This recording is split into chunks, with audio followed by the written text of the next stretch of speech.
You're listening to the Mind Your Business podcast, on the road edition. This is episode number 47. Today, we're talking to Kimra Luna about her habits and mindset for success and how she uses inspiration and intuition to drive her business. So, stay tuned. Hi, I'm James Wedmore, and I've built a 7-figure internet business that offers the financial freedom to do what I want, when I want. And I'm the first to say that hard work and hustle are not essential ingredients for your success. So, how do you build a thriving business from the inside out? This is the Mind Your Business podcast, featuring myself and co-host Phoebe Mroczek.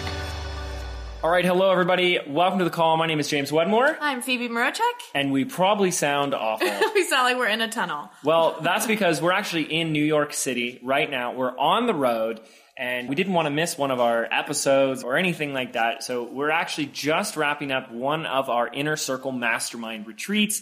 We just finished up. It's been a great weekend. We wanted to, make sure we stayed on schedule, right? So Here we are, and we'll keep it short and sweet because we've got a great episode for you. This is with our very special friend and guest, the one and only Kimra Luna. What did you think of the episode? I loved this episode, and we're happy that we got to talk to Kimra because we actually got to see her this weekend as well, so that was really nice. And she shares a lot of really good information about just her experience with intuition and the way she uses intuition in her launching, in her life, and in her business. Yeah, and Kimra is someone that reached out to me when she first got started. She started sharing me some of the success she had very quickly, and we got to know each other really quick. You were actually there, one of my retreats in Laguna Beach, and I remember her sharing her goals of what she wanted to do with her next big launch, and I think she more than doubled that. She's just kind of become this infamous person in the industry for having such a quick rise to success. And what we've seen, as I've seen, is a lot of people that try to just model her actions. Oh, well, this is what Kimra did. I'll follow her. I'll copy her website. I'll do what she does. And what we wanted to do in this episode is take a look at the beneath the surface, the under the iceberg stuff of, well, what is Kimra doing that you can't see?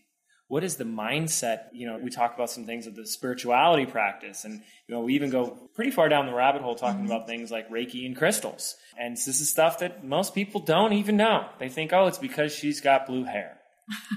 And sure, that's part of it, but this is also a very key part. So we don't want to keep this crappy recording going any longer. We want to get into the good stuff. So let's play that interview right now. All right, Kimra Luna in the house. Kimra, how you doing? Doing really great. How are you? I'm good. We have this unstoppable force of nature on the call. I'm so excited to have you here. So first and foremost, thank you for joining us. Thank you for inviting me. I've been listening to a lot of the episodes of your show and really excited to be a guest here. Have you really? That's amazing. I appreciate you. Thank you. Well, I have a lot that I want to chat about today. And I have Phoebe on the call. So Phoebe, how are you doing? I'm great. I feel on a high from some of our previous episodes. So I'm excited. Kimra, I'm excited to chat to you today and get to know a little bit more about and kind of dig a little bit deeper and go into the rabbit hole with you.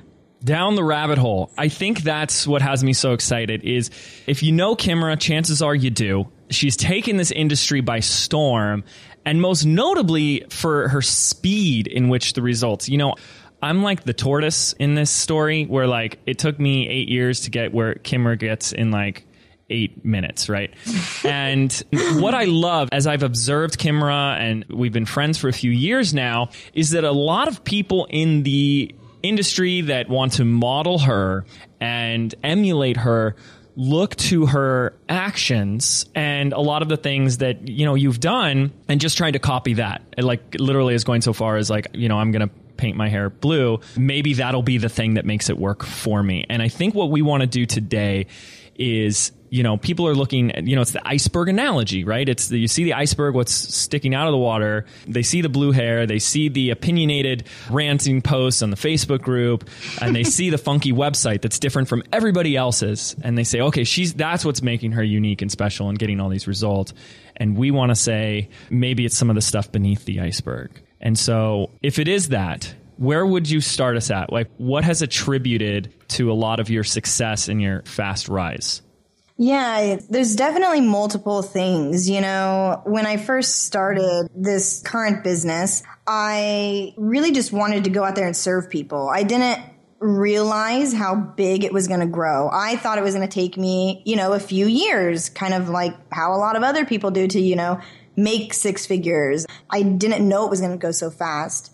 And a big part of it was just I believed in myself. Like when I put my website out there on May 2014, I just was like, okay, here's some stuff. Hopefully it's good and hopefully you guys like it. But I believed it was good content. I knew that it was stuff that I was very knowledgeable in and I could help people with. And it just kind of started growing much faster than I thought. And apparently some of the stuff that I had been doing was just different. I think I have a different perspective on things too. And I wasn't afraid to share my different perspectives on things. There's different beliefs about business, I think, that are different than other people's. But I know that it was because I believed in myself and I wasn't afraid to just put stuff out there, even though it wasn't perfect. My first website was far from perfect. It cost me $100 to make and I put it together myself. So there was a lot of things on it that didn't even work right, but I still put it out there and I still was able to start getting customers pretty quickly. I was able to get clients very quickly and nothing was perfect. I'm kind of one of those believers in the, do it first, apologize later, if something doesn't work right. And that has really, really worked well for me. And a lot of that started even when I was in high school. I remember doing things like that where I just put it out there and it was like, I can tweak it later. And I actually watched a video today that was about like procrastination and things like that. And, we're always told like, oh, you need to be like a morning person and you need to, not procrastinate and, have these checklists and, jump right into all your projects. And, I'm a little bit the opposite of that. And, I'm definitely not a morning person. I'm actually most creative at midnight is like my creative time. And when I can come up with strategies and do my business stuff, I'm not afraid to just be myself. I know I don't have to fit in the box of what every book says, a successful person is supposed to be. Those are definitely kind of the core things right there. I love that. And so just to recap, because you really pulled out some important points that has, nothing yet to do with strategy or the right actions, but you started first with a desire to serve others without the specific focus on how fast do I want to do this, how much money do I want to make, and I think that's huge. But you came from a place of believing in yourself and being yourself, and you were okay with letting go of perfection, doing it first and apologizing later. Do you feel like just by sharing these and hearing these that this is something that most of the people that are in your circles and in your Facebook group like tend to get hung up on? Yeah, particularly the perfectionism. They think that every single thing has to be perfect before they could put their first course out there. And I'm like, I created my first course in a weekend. I just whipped that thing together because I wanted to have something out there for people to buy. And I ended up re-recording the content, I think like 2 or 3 times, but I had already sold some of it, and I just said, hey, updated version. Nobody was mad at me about that. They were like, okay, cool, it's updated, and I think that's probably people's biggest thing is like they want to do it right. They think there's an exact steps to take. And, a lot of people, they, share these things like this is the exact formula or the exact method. And you're going to, have these amazing results if you follow this to the T. And the thing is I haven't followed anything to the T, and I've been able to have really great results just by doing the things that I love to do, which is helping people. And the huge cosmic joke is then a lot of people are just trying to follow your exact steps. And I know. I think the message coming up and through this podcast, and I know we talked about this in the pre-show before we got started, is a lot of what you do is based on inspiration and what feels good intuitively to you. I want to dive into that in a second, but going to this perfectionism thing, because I see it all the time. I see it with myself. I see it as that the more I grow, we kind of use this analogy in a previous episode of being like a boat, and that the bigger you get, the bigger your boat becomes. And so making changes, taking action becomes a little slower, kind of like driving a cruise ship. You want to make a 90-degree turn. That takes a lot more effort than a speedboat. So I even see myself dealing with issues of perfectionism. So what is your advice to those that feel like, oh, I have to take 6 months to a year to make a course, not a weekend. And it has to be perfect. And I got to get it right the first time. Yeah, I think that, for me, I was very hesitant when I first started my business partly because of the way I look. I'm the chick with piercings in the middle of her face and tattoos all over. And that wasn't what I was seeing in the industry. And I'm like, can I really dive into this industry and have success? So I questioned it. And I decided I'm just going to come from a place of helping people. I'm only going to focus on that. And all I want to do is every single day help another person. Every single day help another person. And that was all I was going to focus on. I didn't care about making money. Even my first webinar presentations, I wasn't pitching anything on them. I just asked people to join my Facebook group. That was it. I was just focusing on serving and serving and serving. And I think when we come from the place of being a servant-driven leader and coming from a place where we just want to help and that's it, not even thinking about the money aspect, that's when it becomes easy, because I feel like a lot of people are like, oh, I have to make a sale. And when you come from that sort of place, your heart just isn't right. Yeah. You're thinking with the money on your mind rather than the how can I really help another person have amazing results? How can I change a person's life? How can I inspire a person to help them take inspired action? So it all kind of just is like a full circle sort of thing where you have to just let go of that and know, like, when you put something out there, you are serving people. And I actually had a student recently who she was terrified of doing live streams. And I was like, just do one. Just do one. And then afterwards, go and ask 3 of the people what they thought of it. Every single one of the persons that replied to her said, it was amazing. I'm so grateful that you did that. I was so happy that you came on. I'm so happy that I found you.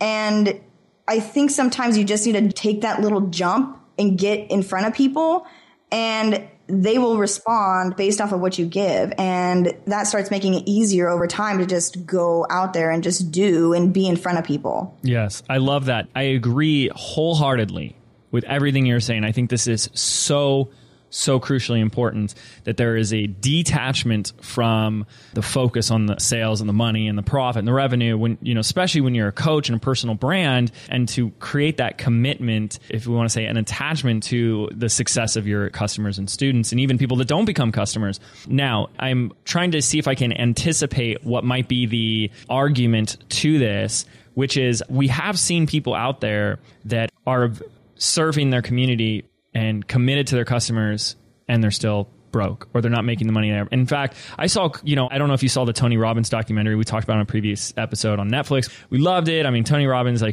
have been to a couple of his events, love it. But I saw in the comments on Facebook, because people get negative on Facebook, and some people would say, like, he's a scam artist. If he was really trying to help people, why would he charge money for his events? And so I really want to see if we can bring into the other side of this is like, okay, it's very clear, very apparent that you not only started with a commitment of serving your people, whether they became a customer or not, but you've also made a lot of money doing it. And so where do we pull that piece into it? Yeah, it's really, when you think about who you're serving, the people who spend the money are the ones that get the best results. So if you don't end up ever asking for the money, people aren't going to have as big results, and I decided to come out with a signature program, quote unquote signature program, when I had only been in business for 3 months. Typically people take like a year or 2 or 3 to do something like that. And I was like, I want something big. Like, I want people to have big results. It was $1,200 when I first launched it. It's now more than, doubled the price. But when I first launched it, I didn't know how to price things. I just knew that people, if they paid, they were going to get better results. So I began doing that. I launched that program, and a lot of those students are now multiple 6-figure earners, have been able to build something around themselves, what felt good to them. The name of my program is called Be True Brand You for a reason. I don't just teach like there's just one exact way to do it. There's multiple ways to do it. There's multiple avenues. There's multiple business plans. And I decided like, hey, if people really want this stuff, they're going to have to pay for it because I have to put so much work and I have to put my heart and soul into this, you know? And not that I'm not putting my heart and soul into the free content I'm creating, but I just knew the results that they were going to get if they paid. And I had heard on tons of different people's podcasts and like, yeah, my people who pay 5,000 get way bigger results than people that pay 100. Like I kept hearing those things. So I was like, okay, like I got to charge something. And over time, the students were like, dude, you're like undercharging for this thing. Like you need to charge more for this. And even though the price doubled, I still had massive amounts of students coming in. And actually, when I raised the price, even more students came in. So I was able to serve more by asking for more. Yes. I always thought that was really interesting. And then my students began having even more results too. So I feel like when people invest in themselves, they actually will take the action rather than kind of like, oh, that was a really cool webinar, Kimra. I'm going to do this. And then they end up never doing anything. Then compared to this person who is one of my students who is paid, they do everything and they start having results. I mean, it's kind of just an obvious thing. Right. And how large is your Facebook community right now? Like how many members? 30,000 in my Facebook community, wow. 50,000 on my business page. Wow. So out of those 30,000, I mean, these are people that get access to you daily. Would you say that the majority of the results and testimonials and case studies still come from people who go through your paid program?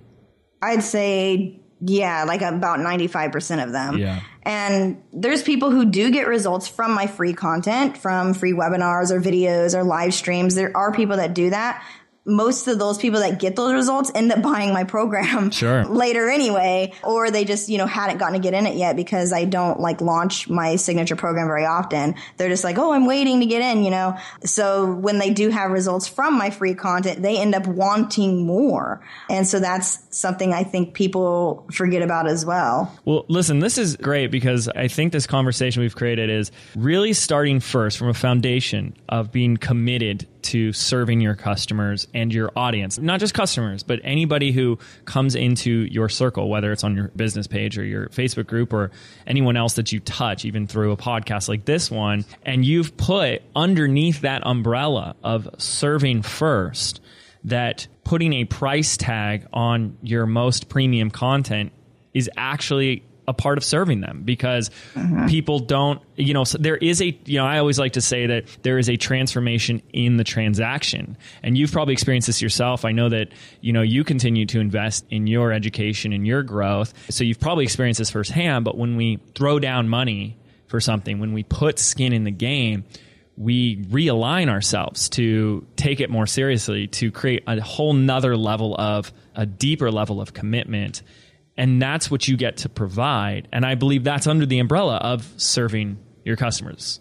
And so I love that. Yeah. And, the question you had asked was like, well, there's people serving, but they're not getting the results. And there's so many factors. Maybe they're not pricing things very well, or maybe they just don't even believe in themselves. Right. And if someone doesn't believe in themselves or their product or service, then, you're not going to get the results you want. And that's a big part of it. And I've been able to build my self-confidence throughout my life. I didn't grow up in, a happy home at all in any way, shape, any definition of what happy would be. And I had to overcome all of that sort of stuff. And I started to actually as a teenager even. I read the book. It's called The 7 Habits of Highly Effective Teenagers. And I remember after I read that book, it was all about prioritizing. And so number one priority was to be nothing like my family. So that was number one priority. Number two priority was to help people. That became my number two priority. And I still have focused on those priorities all the way to this day. And I read that book when I was like 15. So it's been many years. That's just something that always stuck with me. It always stuck with me like, hey, I can be something different. I don't have to live with the circumstances that I was given. I wasn't dealt a good deck of cards. It was a horrible deck of cards, but I was able to turn those cards into something magical. That's awesome.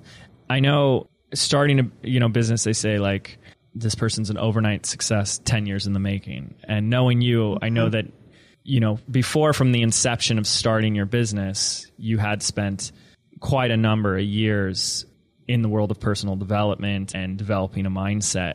Do you mind taking us down that path a little bit and tell us like what else you learned and developed before you started this business? Yeah. As a teenager, I was definitely the true definition of the angry teen, the teen with all of the angst. Mm-hmm. And I met my husband when I was 20. I met my husband and he was, reading all of these law of attraction books, and the movie The Secret had just came out. And I was like, what is this like law of attraction stuff? I was like, this is really interesting. So he had me read the book, Power of Your Subconscious Mind. So I read this book. My mind was blown because I didn't know that I could just change the way I think and the way I talk and create an amazing life for myself.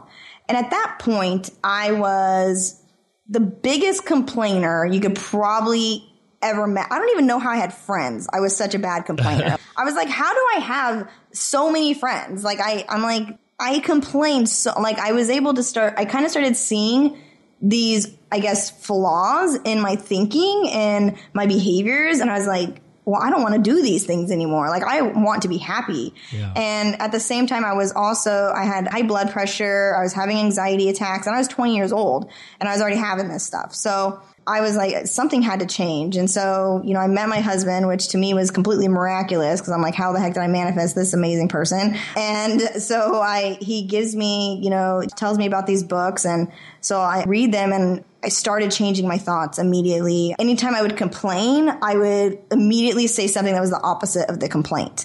And it seemed very weird to people when I had all these friends who they were a bunch of angry punk rockers, and they're looking at me like, what the hell are you talking about? And a lot of them I actually ended up losing as friends because of my journey, because I started going for my dreams and started being more positive, like attracts like, and my vibration kind of moved up the scale a bit and they kind of stayed the same. And most of them are all still in that same spot, and that's okay. That's their journey. But I changed. And in exchange for that, I, was able to be with my husband, and my husband's family is super incredible, the most sweetest people ever. And I was able to build my relationships with them. And then eventually, I started getting into, more spirituality, and I became friends with more spiritual minded people and people that really wanted to see others shine rather than before, where I was kind of where people wanted to bring each other down all the time.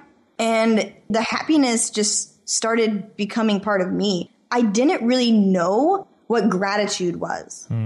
And sometimes I'm even almost embarrassed that I was 20 years old and didn't understand gratitude. And it's because I wasn't raised around that. Like, we didn't say thank you and show appreciation to each other in my household. I still don't think my family does. I just wasn't raised that way. And I remember reading, it was in Louise Hay's book, You Can Heal Your Life, which I had a lot of things I had to heal from. So I was like, oh man, this book, God's to help me, right? And it's talked about, having a gratitude journal and learning to appreciate the things around you, even if it's just the breath that you have. If there's nothing else you can appreciate, just appreciate the breath, So I was like, okay, let's start this gratitude thing. And when I started focusing on that, it became easy for me to stop complaining and to stop having all these negative thoughts and stop, having anxieties and all these fears and worrying about things so much.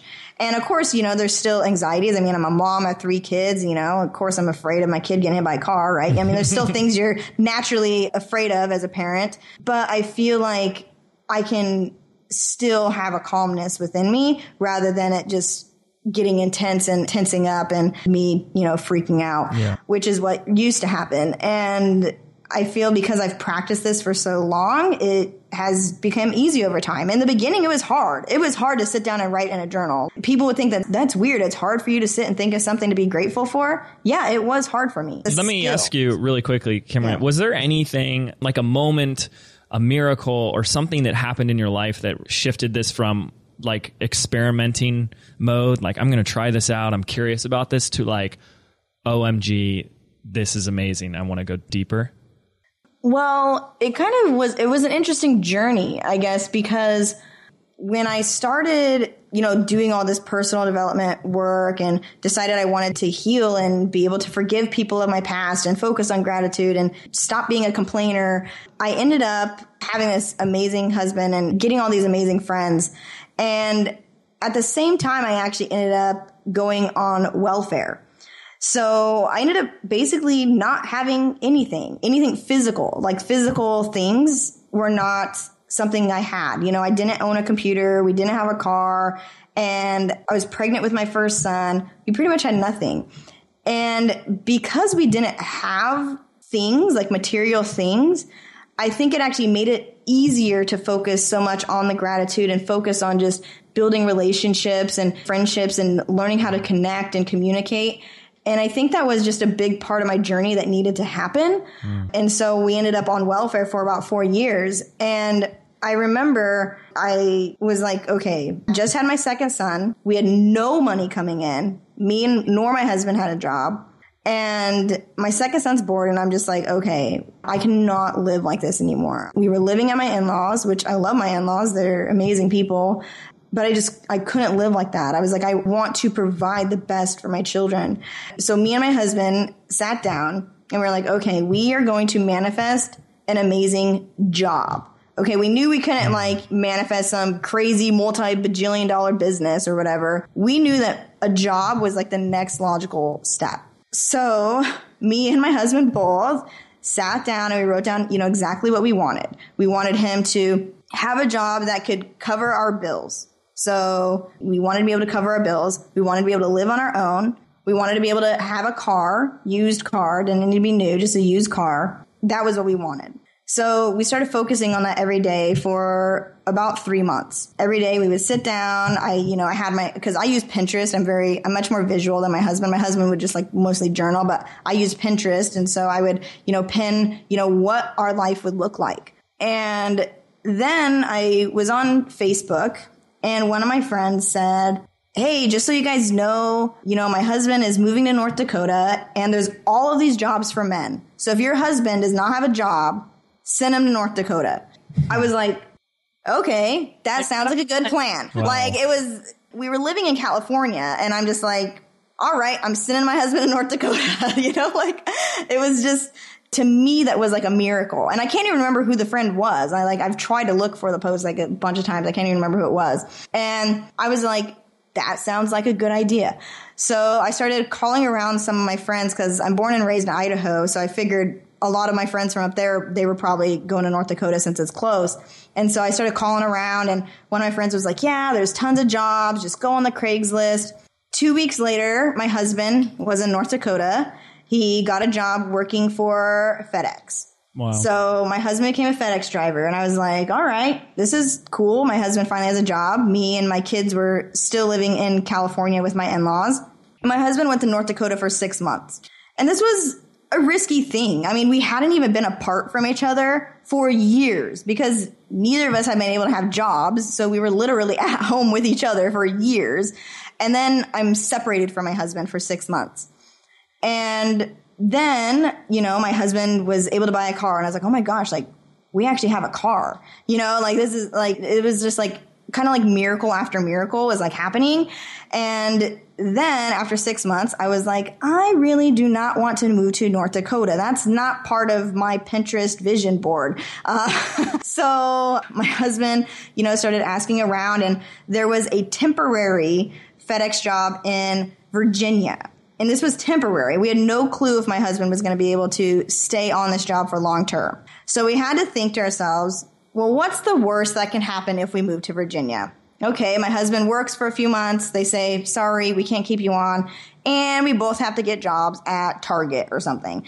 That was the worst that can happen. We weren't going to die. Our children's lives weren't going to be in danger or anything. So we're like, you know what? Let's freaking go for it. We moved across the country to Virginia. No friends, no family. We get this small apartment, which was our first apartment. So we finally lived on our own, which was miraculous in itself. And we were off of welfare, which according to statistics, very, very rarely happens. So this whole thing was just completely miraculous. And that made me dive even more deeper into personal development and was like, hey, like we manifested this. What can we manifest next? You know, and we just kind of kept doing it and kept doing it. And, you know, I moved to Virginia and I became bored because, well, I had no friends and family there, and I'm a very, very social person. And I had my iPhone and I had Facebook groups. I had been running groups for several years, mom groups primarily. And I was like, I want to start a mommy blog, right? So I, you know, talk to my husband. I say, hey, I think our tax return is coming soon, right?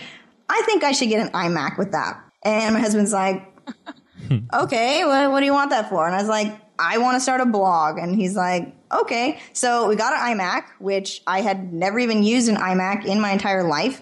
So I didn't even know how to use the freaking thing. I was not techie at all by any means. I was the person who would have to ask my younger brother-in-law, who was a teenager, how to upload photos from my phone to Facebook. Wow. You know, like I was that person. And so here I am like, okay, I'm going to learn how to blog. I'm like, WordPress, what the hell is this? You know, like, okay, so I have to make a WordPress blog. All right. So I started this blog. It was called The Misfit Mama. And I just wrote about things I was passionate about. Health and wellness, vegan recipes. I was being very creative. I created all these recipes. I should have made like a recipe book. Actually, maybe I should go back and do that. But I had all these recipes and, you know, I had workout videos. My YouTube channel grew to like 25,000 subscribers, which I thought was really massive because I was like daily vlogging with just my iPhone. You know, I didn't even know how to freaking edit my videos. So it was like just my iPhone, which eventually I figured out how to do with the help of following James. Yes. And I just went out there. You know, I was just like, I'm just going to do this thing. And I started growing a pretty big following on Pinterest because Pinterest was my favorite thing, which it still is. I'm obsessed with Pinterest. And I started getting massive amounts of traffic to my blog. I wasn't really making money with my blog. I was kind of like an affiliate to like all these different things. Like I was like selling essential oils and like all these things. And so I was making little bits of money here and there. And I have a friend who is in the online marketing space. His name's John Lavinia, and he's been a family friend of mine for about 10 years now.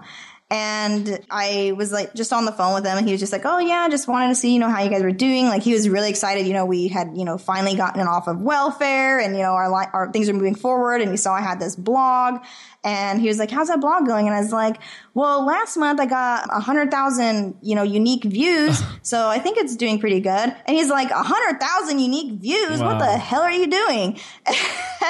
And I was like, Pinterest? And he's like, what is that? Like, that's a thing? Like, what are you talking about? I was like, well, it's kind of this social media thing. You just pin cool stuff. And he's just like, all right. He's like, I want you to teach my audience how to use this Pinterest thing. So I'm like, you what? like what? Like what is going on? And he's like, yeah, there's this thing. It's called Google Hangouts, which Google Hangouts were new then. And he's like, I do this Google Hangouts like once a week. It's tomorrow. And you write up all the content that you have to and teach people how to set up their Pinterest account and how to use this thing. So I'm like, all right, sure, I can do this.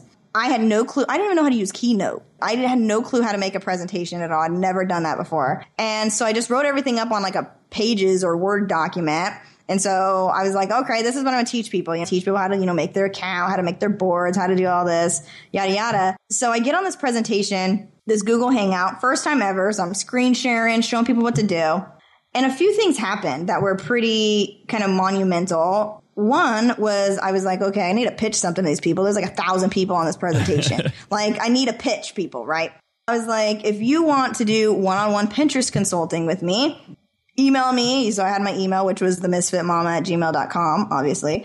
So email me here. We can, you know, talk about doing a consultation. So I ended up getting 3 clients from this presentation. And I charged $300 for 3 hours of Pinterest consulting. And when people first came to me, it wasn't their Pinterest accounts that were so bad. It was like their entire brand was bad. Right. Their websites were horrendous. All the photos were just, I mean, it was just god awful. And so I ended up becoming passionate about branding. I ended up becoming like their whole brand needs to work, you know? And so I ended up helping these people, and I did way more than the 3 hours because I just really wanted to help these people because their stuff just was so bad. So, and I have one of them, the before and after pictures, which I need to dig those up, how her website was before and then what it became. And so that was a big thing that happened. Like I was like, wow, like people paid me for the knowledge I had in my head, you know? And so I thought that was really awesome. But another thing happened. And after that presentation, I got emails from people and even phone calls from people who said that I gave away too much information. Like I did too good. Like how do you do too good, right? These were people on the call who were saying this? Yes, they watched the presentation and they said, you gave away too much information. You should have sold that. And just all of these, to me, just lack-minded type of comments. And I said to these people, I said, I understand where you are coming from. I used to be in that place, but I come from a place of abundance and I just want to serve people. And that was it. I knew it went against my beingness, you know, like it went against who I was. I just wanted to give value and help people. And this is my first ever presentation. It ended up being like 2 hours long. It was like, oh, wow. Epic. Of course, I said 10,000 times, and, you know, it definitely wasn't pretty, but the content was solid. So there was kind of like this shift that happened in me because it was like, okay, I can serve these people. These people really want this. And then another thing where it was like something it like just rubbed me the wrong way so much where I was just like, I am not going to listen to any of those people. Like those people, they pissed me off. It pissed me off that they would even say that to me. Well, I was like, no, like I am just going to give value and that's just how I am. I want to interject here because when we started this call, you said a big piece of it was believing in yourself. And, you know, I feel like you had this experience where someone believed in you. And because of that, they brought you on to their audience. I know I've had that experience. Phoebe's had that experience. Like, so, and it's just like a crazy effect. Like, you know, Lewis Howes came to me and he's like, hey, I want to showcase your YouTube stuff. And he's like, let me just bring you on a webinar. I'm like, okay, I've never really done a webinar before. And I know he had that same experience where Joel Calm said, wait, you know, LinkedIn stuff. And this is back in like 2009 and brought him on. And so we have these like very similar stories. And just to bring it full circle for a second, there's a lot of people that won't, you know, not to be negative, but like haven't had that experience or that opportunity yet and may not for a while. You don't feel like that's a necessity, right? Someone else has to believe in you and grab what you've done and showcase them. How can we shortcut that? Like if this didn't ever happen where someone started showing you, hey, I can put you in front of a bunch of people and you can teach great stuff and they'll get value from it. How could you have just done it on your own anyways? Well, I think I manifested that experience. Yeah, absolutely. I don't doubt that. I feel like I was putting it out there so much. Like, I just want to serve people. I just want to serve people. Yeah. Because my video blog had, you know, a lot of followers. And then my blog at the time, just, you know, my regular written content, my recipes had a lot of followers. And I was serving and serving and serving, but I wasn't making money doing that. But I still believed in the fact that I want to do this, giving lots of value to people. And so I had to like really change my whole entire audience. I had to change gears completely. And I literally ended up deleting that entire blog, which was kind of craziness. But I knew I had to start over. Most people don't even know I ever even had that opportunity to get in front of those few people. Yeah.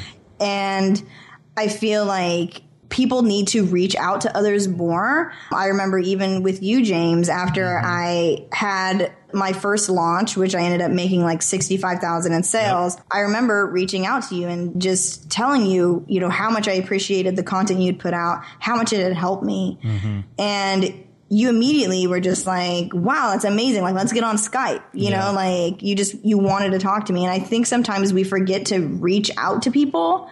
And not like you were just like showcasing me all over, but we forget to reach out and connect to the people that are inspiring us, that are helping us along the journey. And, you know, people, they might listen to this podcast and, you know, be so appreciative of, you know, James and Phoebe, but then never even reach out, never try to contact them.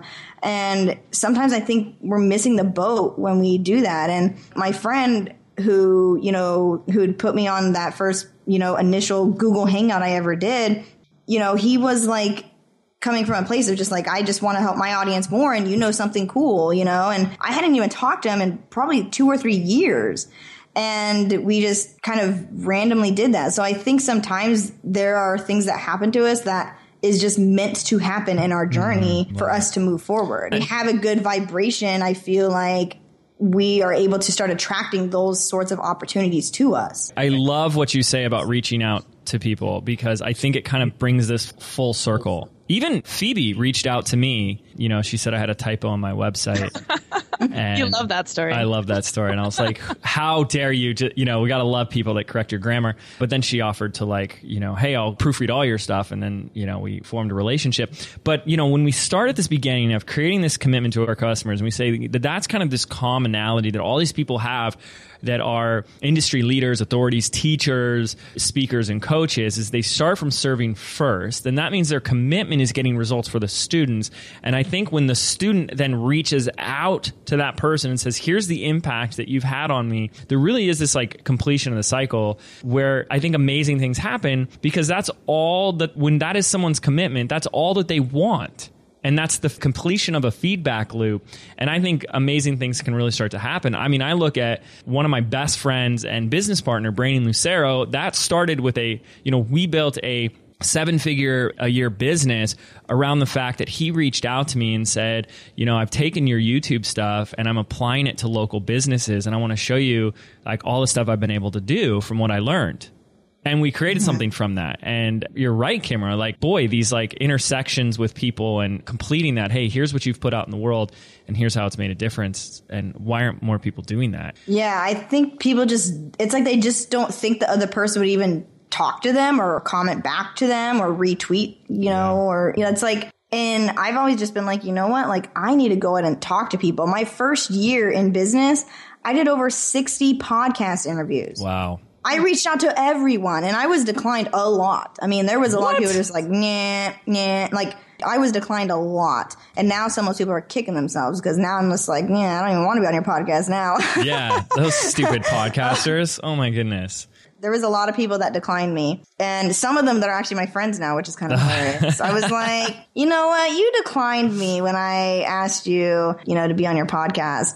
I forgive you. I really believe in the reaching out. I think that you have to start connecting with people and stop being afraid to go and talk to that person. And right now I'm interviewing, I have my own like video show called The Stellar Leader Show, and I've been, contacting people to interview that, are somewhat famous, people that have really, really massive followings, people whose stories inspire me. And some of them have declined. And sometimes it can hurt a bit. And I'm just like, oh man, it's like a little, kind of a punch in the gut a little bit. But then you're just like, you know what? There's another person that's going to say yes. Right. And once we can, just start asking, because it's like, you can't get a yes if you never ask. And I started my business. Like I went all in. When I started my business, I was like, this has got to work. And I was like, I don't know how much money I'm going to make. It might take me a long time to make money, but I'm going to be head first into this. And I started asking for podcast interviews immediately. I mean, I had like 5 YouTube videos on my new channel, it wasn't like I had like some big, massive following. And I still just started reaching out to people. That's all I did. And some people now, they're like, well, I'm really grateful that I interviewed you in the beginning, because they've been able to see how my story has changed and grown. And sometimes we have to give people a chance too. Even myself, there's people that reach out to me all the time and want to interview me, and maybe their podcast is completely brand new and they don't have very many followers. And I do like to give people a chance, and I'm like, hey, like if you really want to heavy promote this, like, yeah, like let's do it. And so I think it goes both ways, That's awesome. Well, listen, I know Phoebe's been quiet, but she's anxious to ask you a couple of questions. So Phoebe, what do you got for Kimra? Yeah, so Kimra, I think just hearing you talk, there's just this unshakable confidence in you. I really admire that. And I know when we met a couple years ago in Laguna Beach, we were sitting outside. I remember exactly where we were. And we were talking a lot about intuition. And I know that when we were part of James's mastermind, that 2-day event, I remember watching you like put crystals. You were writing something on little pieces of paper and putting it under crystals. And I was like, what is this girl doing? And then when we sat down and we were talking about it, talk a little bit about crystals and a lot about intuition. And I was just wondering, could you talk a little bit about how you use intuition to kind of fuel your business or fuel maybe inspiration for your business? Yeah, the number one thing for me is I only do something if it's going to feel good. If it's not going to feel good, I just don't freaking do it. Can you give us a specific example? Like, and what does it look like for something to feel good versus? Well, I have a specific example that actually has to do with you, James. Oh, no. So at that mastermind that Phoebe is talking about, you had been recommending to me to, do a video series to go along with like my webinars with my launch, which is something that is super, super successful in this, industry. And I love videos. Videos are one of my favorite things ever, which is why I started following you many years ago. And it just didn't feel right to me. Like, I was just like, I don't know. Like, I'm like, I don't like if it's not a hell yes, then it's a hell no. Mm-hmm. And it just wasn't something I wanted to do. And I was just like, you know what? I'm just not doing it. Even though everyone in my industry does it, even though they got all these formulas that make it magical. And I was just like, it's just not me. And I'm not going to push it. I'm not going to try to do something that's not me. And I've seen people do, launches or, things in business that aren't them. And it's flopped, So I was like, you know what? I'm just going to do what I've done and just enhance that and just keep on going and we'll see what happens. And I was really grateful that you had said that to me, James, because it actually helped me know something I didn't want. And a lot of times we have to know what we don't want to know what we do want. Yes. And so, like I said, I think there's kind of, to me, it all just like this big magical ball of like things happening for certain reasons. And I like to follow the thing that feels the best to me. Webinar presentations have been something that I love them. When I first started, I was doing a webinar every week because I was just like, I'm just going to keep doing them and keep doing it and keep doing it because I want to be a master at this because I just liked it. And now I keep doing them and I definitely don't do them traditionally how a lot of people do them.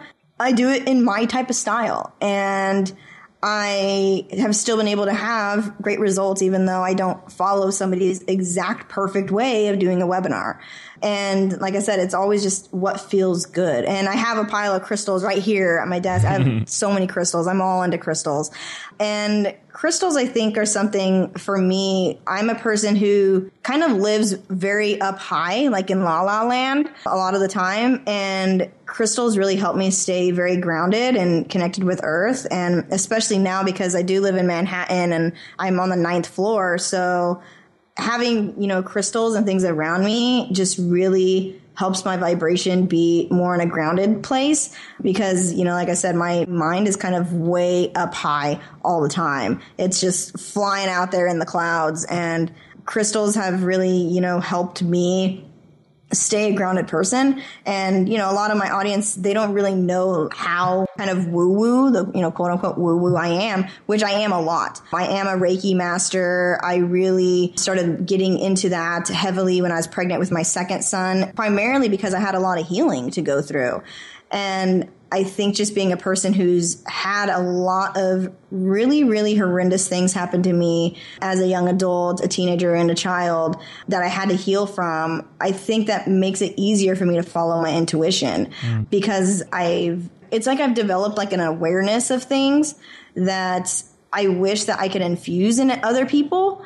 And sometimes it's difficult for me to because, I get asked a lot, how do you build this intuition? And I think just as I kept on do what feels good, do what feels good, do what feels good, it has started to become a natural thing for me. Yeah. I love that. And a couple of things I want to say. I so geek out that you brought up crystals because one thing I remember is when you came to that event in Laguna, I had crystals on the conference table.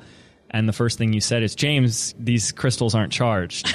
And I'm like, oh my gosh, like, how did you do that? How did you know that? That's something that very similar. I learned Reiki years ago and became a Reiki master. And it's not something I really started talking about until we started doing this podcast. And the other thing I want to do is share how my intuition led me to something that you had an impact on in my business. This was early spring of last year, 2015. And I like to say we have an episode on this, like really asking great questions and staying in the question will really attract great answers. I asked that morning we got off a team meeting for our launch for Local Video Academy, and we had a video series, and I asked a question. I want to do something different and effective and unique for our pre-launch phase before we jump into the video series. And I remember asking that question and kind of putting it out there and then forgetting about it. I went to lunch, I come back, and you called me out of the blue. And you had just finished your launch, and you're just calling me to just tell me like how it went and, you know, just keep me updated. And you said, yeah, one of the things that we did that was really great was we did like mini webinars on different topics over the course of like 3 or 4 weeks. And I don't know if you remember this conversation. Mm-hmm. And I was like, oh, this is so great. And it was all, the conversation was all focused on, like, I was focused on you. So I was just like, I'm so happy for you. This is so, you know, congratulations, all this. And we get off the phone, and it was like another hour or two later. And all of a sudden it like hit me, and I was like, oh, we'll do that. And I was like, this is genius. And so leading up to the 3-part video series, for 2 weeks before that, we just had every other day we did a webinar on a very specific topic, a little live tutorial.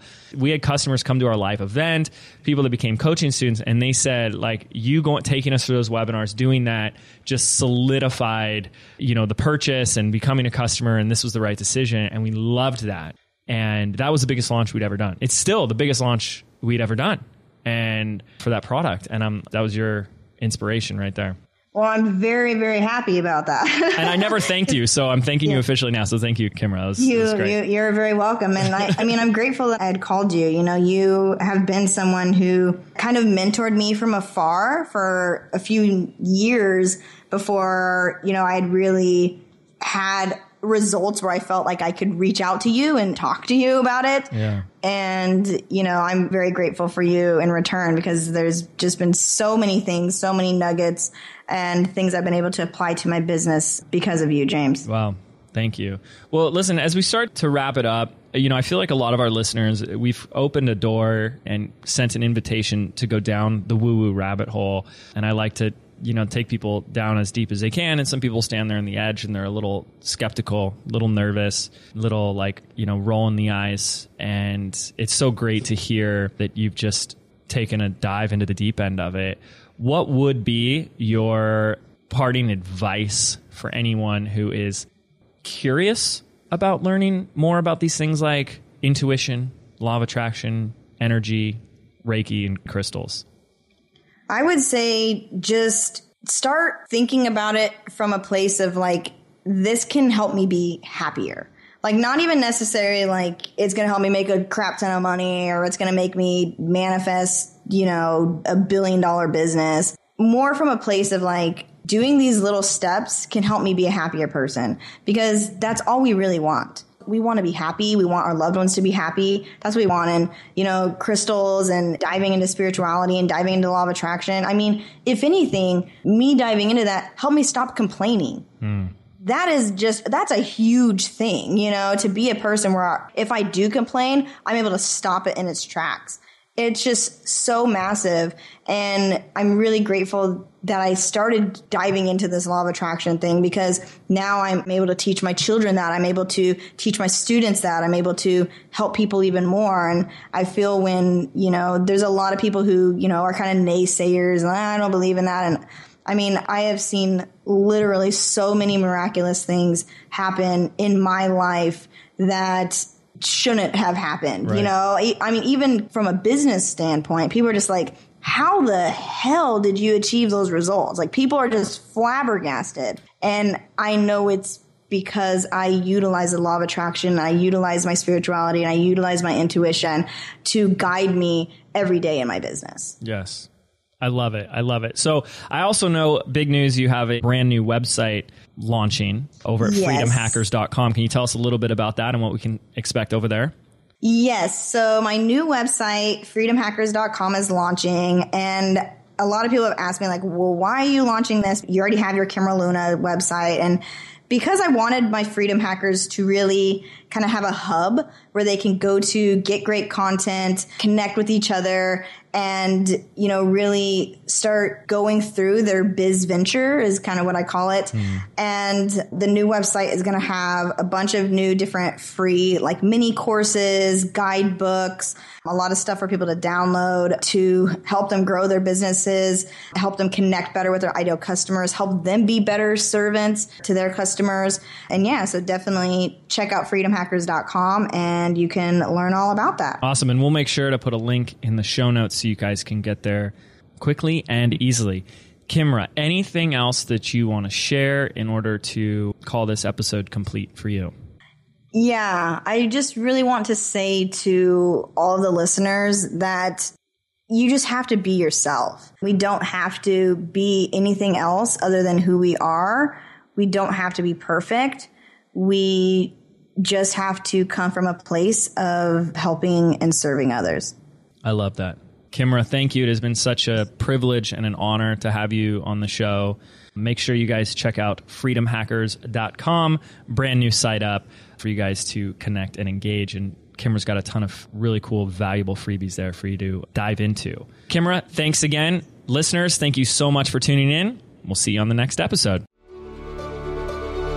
Are you frustrated that no matter how hard you hustle, no matter how much you get done in a day, you still feel like you have little results to show for it? Do you feel like you're doing everything right, but there's still something missing? Well, what if there was an easier way?